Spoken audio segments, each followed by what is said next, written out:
Paper, కాగితం, Kagaz. Wifi లాగే paper కూడా మన చుట్టూనే ఉంటుంది. ఎన్ని జనరేషన్స్ మారినా books, certificates, news papers currency రూపంలో మన చుట్టూ మన మధ్య ఉంటుంది. అలాంటి పేపర్ ప్రొడ్యూస్ చేసే మిల్లుకి పేపరే పేరైతే అక్కడ కుటుంబాలన్నీ ఆ మిల్లుకే లింక్ అయి ఉంటే అదే కాగజ్ నగర్, సిర్పూర్ కాగజ్ నగర్. ఊరంతటికి ఇల్లు లాంటి మిల్ మూతపడిపోతే నిజాం కాలం నుంచి ఉన్నా కూడా దీని కథ సాఫీగా సాగలేదు. ఇది దాటిన ఉడిదుడుకులు కూడా కొన్ని ఉన్నాయి. Hi, this is Vamshi and welcome to the episode of ఇది జరిగింది.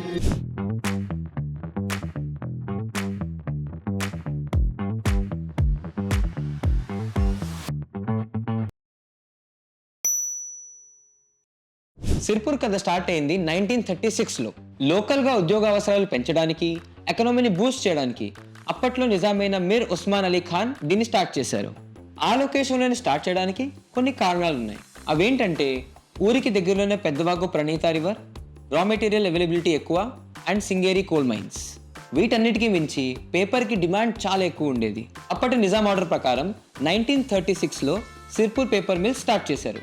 కాగజ్ నగర్కి ఆ పేరు కూడా పేపర్ మిల్స్ నుంచే వచ్చింది. స్టార్ట్ చేసిన 6 ఏళ్లకి అంటే 1942లో పేపర్ ప్రొడక్షన్ స్టార్ట్ అయింది.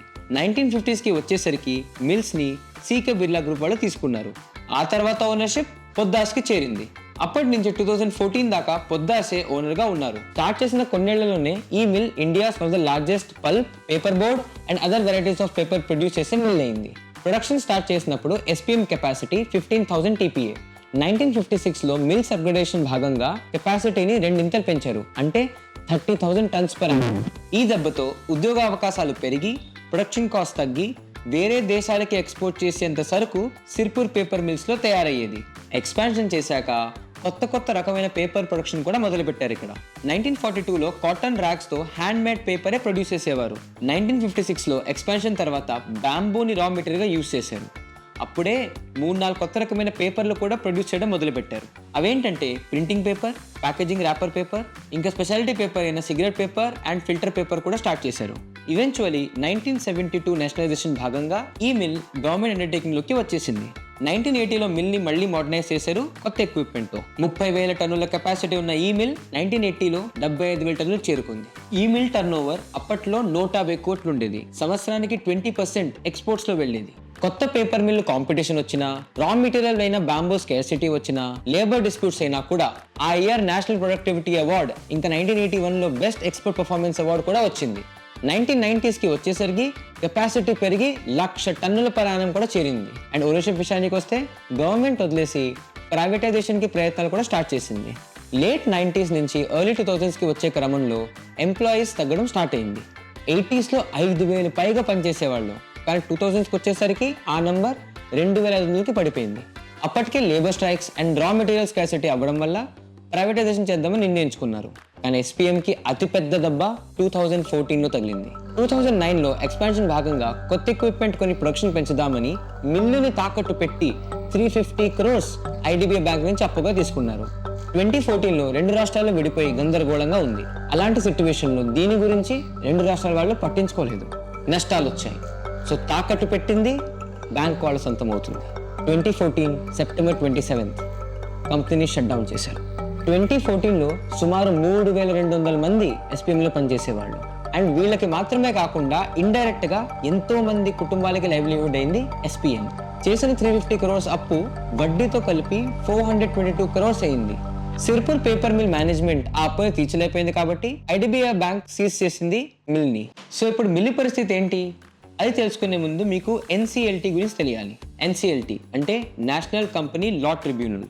ఫర్ ఎగ్జాంపుల్, మీరు ఒక పునుగులు బండి పెట్టారనుకోండి, సరుకులకి, గ్యాస్కి, చట్నీకి, చట్నీకి ఖర్చు అవుతుంది కదా. వీటన్నిటికీ బిజినెస్ లోన్ కోసం అప్పు తీసుకుంటారు. కానీ బ్యాడ్ లక్ ఏంటంటే మీ బిజినెస్ సరిగ్గా రన్ అవ్వట్లేదు, మీరు అప్పు తీర్చే పొజిషన్లో లేరు. అప్పుడు యూజువల్గా అయితే ఏవో కష్టాలు పడి బంగారం అమ్మైనా అప్పు తీర్చేస్తారు.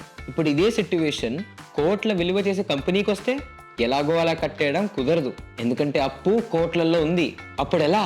ఇక్కడే NCLT వస్తుంది. వీళ్ళు కంపెనీకి ఫైనాన్షియల్గా, బిజినెస్లో ప్రాబ్లమ్స్ అండ్ డిస్ప్యూట్స్ వస్తే సాల్వ్ చేస్తూ ఉంటారు. ముందు బిజినెస్ని సేవ్ చేయొచ్చో చేయలేరో చూస్తారు, తీసుకున్న అప్పు తీర్చగలరో లేదో చూస్తారు. NCLTకి 3 main objectives: rescue, resolve, liquidate. Rescue, లోలో ఉన్న బిజినెస్ని రికవర్ చేసి మళ్ళీ బాగా రన్ అయ్యేలా హెల్ప్ చేస్తారు. 2 రెజల్యూషన్, అప్పుని క్లియర్ చేసే సొల్యూషన్ ఇస్తారు. 3 లిక్విడేషన్, అప్పులన్నీ క్లియర్ చేసే స్టేజ్లో బిజినెస్ లేకపోతే అసెట్స్ అన్ని అమ్మి బిజినెస్ని క్లోజ్ చేస్తారు. ఈ బోర్డులో జడ్జెస్, అకౌంటెంట్స్, లాయర్స్తో పాటు గవర్నమెంట్ అఫీషియల్స్ కూడా ఉంటారు.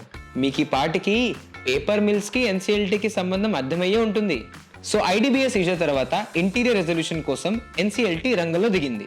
ఎన్సీఎల్టీ రెజల్యూషన్ తర్వాత ఎక్విప్మెంట్కి లోన్ 200 కోట్లు అండ్ ఎంప్లాయీస్కి ఇవ్వాల్సిన శాలరీ 70 కోట్లు అని తేల్చింది.